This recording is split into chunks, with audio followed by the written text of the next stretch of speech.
all for being here tonight, and thank the EAW for hosting this event. My name is Donna Calori, and I'll be your moderator. I just want to give you a couple of housekeeping. The bathrooms over there if anybody needs them, and that's it. We'll just sit back and enjoy these excellent speakers today. I just wanted to say one thing is that the purpose of this meeting was to educate the listed parents, guardians, teachers, and the public at large on the issues with PARCC. PARCC, a national test developed and promoted by PARCC Incorporated. Massachusetts currently has the best standards in the country. By moving to PARCC, a national test, our schools will be forced to lower standards. I have some handouts along the side. If you pick them up, feel free to do that.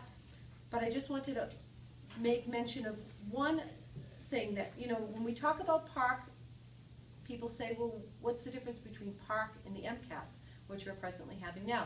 Now, if you're teachers, you probably know, but if you're not teachers, you might not know. And some of the parents that I've spoke to said, oh, what's the big deal? What's the big deal? So I just want to highlight a few differences, and then I will introduce our speakers. The first one is the accountability piece. Under the MCAS, our schools and our school districts were held accountable. Under PARCC, our teachers are. That's pretty good. Number two, the source of the test. Under MCAS, the test was developed at a state level. It was reviewed by teachers, consultants, and the public agencies. PARCC was developed by a private corporation known as Pearson and had very limited public view. Three, the control of the passing scores. We have a passing score that says this is what you'll do to be pass the test. Well, the MCAS, the process of determining passing scores, were controlled by the State Department, with parents, state legislators participating in determining the passing scores, which was more of an open process, where PARCC is a very non-open process. We don't even know what the passing score is going to be.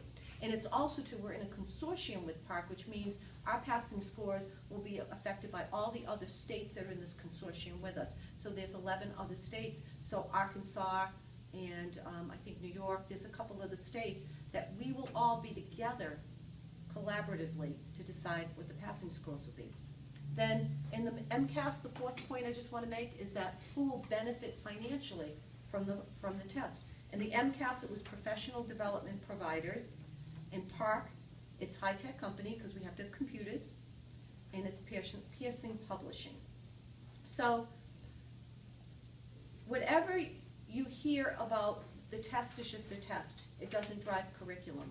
Just recently, last week, in a Fox interview, our Commissioner of Education in Massachusetts, Commissioner Chester, said, this is a test worth teaching to. And the CEO of PARCC also acknowledges the goal of assessment is to drive curriculum. So I will leave you with that. Our first speaker tonight, we have two experts here tonight. First expert will be Sandra Stotsky.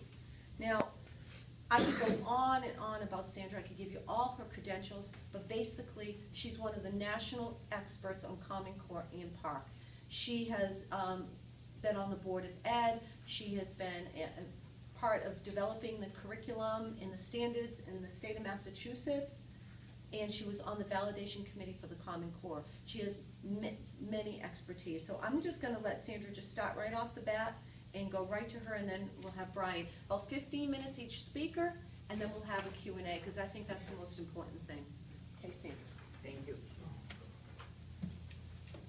Let me bounce off of where Donna was talking about the teachers being accountable, and then go into some other comments I have, mainly on the PARCC versus the MCAS test. But the question I have raised, among others, in the past few years, and I've been at this now for 6 years, as far as talking about the problems with Common Core standards. I started in '09, before they were even completely written, and have continued ever since then. And I have been joined by Professor Milgram, who was at Stanford University as emeritus there, and usually he comes with me or is Skyped in or WebExed in with me to wherever we are testifying, can often show up at meetings with me, but he supports me with his comments on math, and you'll see one of the handouts that I've given you that is what he has vetted. But the question that I've been raising is, why should we hold teachers only accountable for student scores on the PARCC test or the SBAC test or any Common Core-based test before we even get into the question of the quality of the test or any other dimensions of the test? I used to teach many years ago. I have taught at the elementary and at the high school level, and it makes no sense to me, frankly, that we should hold only teachers accountable for student scores. As Donna pointed out, before Common Core, the Massachusetts Ed Reform Act wanted schools and districts to be held accountable for the scores on the MCAS tests. And it looks like it was just ratcheted up a little bit, or more of the camel came with under the tent along with the camel's nose by saying now it should be teachers. But the question is, why teachers only? Are they the only major influence on student scores? Where are the parents, the kids themselves? There are people who know about tests in other countries, and as Richard Phelps, a testing expert, will say, in most countries, kids are held responsible and accountable for their own scores. It's not their teachers who are held accountable, it's the kids who are held accountable. So how did we get to the point in public life and with our schools where we think teachers should be held accountable?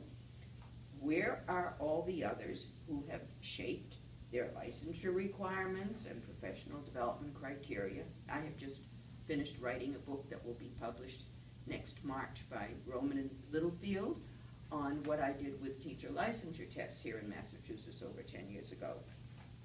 And one of the questions I raise implicitly, or if not explicitly, is, given where licensure tests are set in this country and what's on most of them, not the ones here in Massachusetts, how can we hold teachers who have been licensed on poorly designed tests for licensure?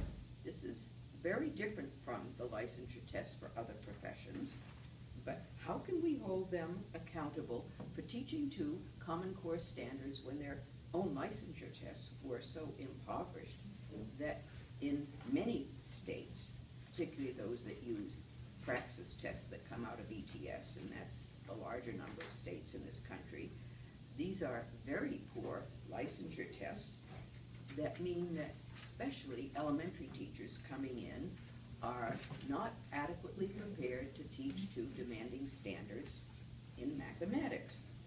Where are, for accountability, the Commissioner of Education, Department of Education staff, which have something to do with the quality of the licensure tests and the PD criteria that teachers are used?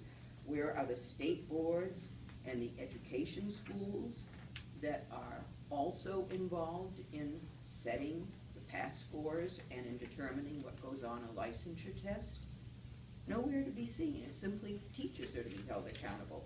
So there's an unfair aspect to this notion that teacher evaluations should, to some extent, and it varies from state to state, as you know, be held accountable for some portion of the kids' scores. Now, we get to what is this kind of test that they're going to be held accountable for. The PARCC test, which is the one to be used here and in a couple of other states, including two of our very lowest states, Mississippi and Arkansas. I was in Arkansas, and they used to say, thank God for Mississippi and Louisiana, because otherwise Arkansas would have been at the very bottom of any list you had in education. But the PARCC test may be stronger than Smarter Balance. We have no way to know for sure, but people who have some acquaintances with testing experts, psychometricians connected to these two different testing companies, and the limited sample test items that have been made available in grade 11, which I have looked at very carefully when they're available, would suggest that the PARCC test is probably of a higher quality than Smarter Balance, which is going to be used in New Hampshire and in Connecticut, it seems. not in Rhode Island, which will also be a PARCC state. Problem then gets complicated because, number one, we've had very few sample test items, and I'm talking mainly about that grade 11 college readiness test, because that's the critical one.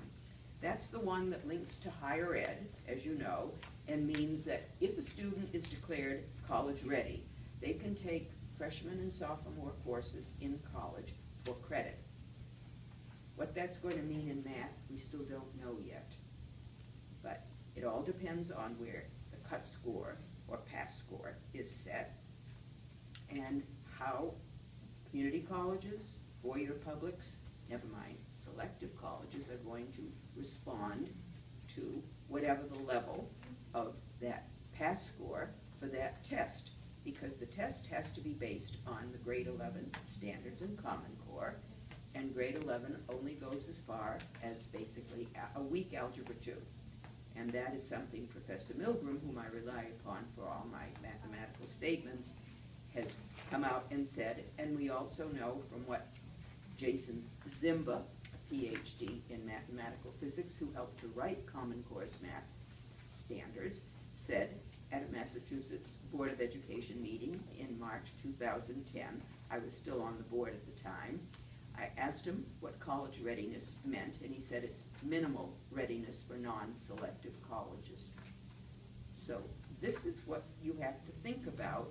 Now, maybe you think this will be good for the bottom 30% of the students in our high school classes, but where are our future doctors, engineers, and scientists going to come from if college readiness is something that is pinned to a weak Algebra 2?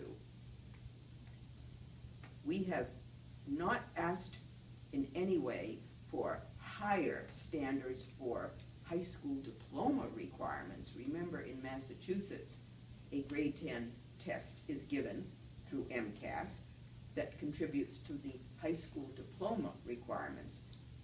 Common Core has increased the prize by saying that if you pass a grade 11 test, you not only go, but you get to college for credit.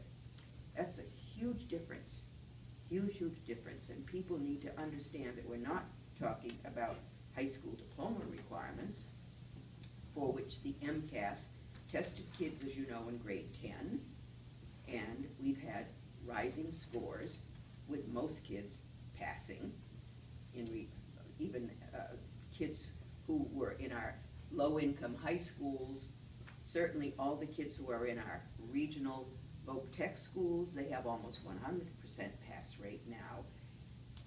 This has been one of the remarkable stories from Massachusetts, but it's been at a grade 10 level because the Ed Reform Act said that the high school competency determinations had to be based on grade 10 standards. And then the kids would have 2 years to make up if they didn't pass whatever the pass score was for grade 10. But this is going to be one of the major differences with PARCC. It's going to be given in grade 11. So you're missing, first of all, one of those major differences. There's only going to be 1 year to make up if kids don't pass that grade 11 test. We don't know where the pass score is going to be set yet. Even though it's going to have a higher prize than the old MCAS tests, which only got you to a high school diploma. So you've got to think about what these trade-offs are in advance. We just don't know yet because the tests haven't been given until next year when we really get the full test. Still piloted in Massachusetts, but PARCC is supposed to be a full test in all the other states. What does this mean for Massachusetts, for those schools or communities that have opted for the PARCC test? So far as I know from the available statistics, less than 50%